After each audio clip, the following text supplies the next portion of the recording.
আর এই নির্বাচনের মাধ্যমে যারাই রাষ্ট্র পরিচালনার দায়িত্বে আসবেন, এই শ্রমিক ইশতেহার বাস্তবায়নের গুরু দায়িত্ব তাদের উপর বর্তাবে। কিন্তু যারা দায়িত্বে আসবেন না, আমরা মনে করি তাদেরও অত্যন্ত গুরুত্বপূর্ণ ভূমিকা পালনের সুযোগ রয়েছে।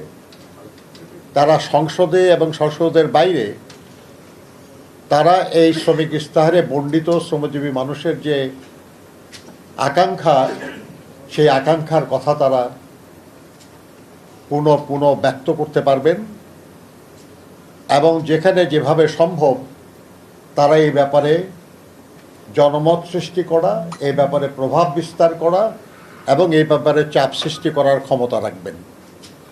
এই কারণে আমরা বাংলাদেশের প্রায় সব রাজনৈতিক দল এবং জোটের কাছে আমরা এই ইশতেহার নিয়ে গিয়েছি।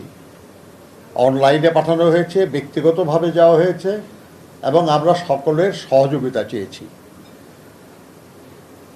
আমরা যে দাবিগুলিন, যে প্রসঙ্গগুলিন, যে আকাঙ্ক্ষাগুলিন এই ইশতেহারে ব্যক্ত করা হয়েছে, এর কোনোটাই খুব নতুন কিছু না।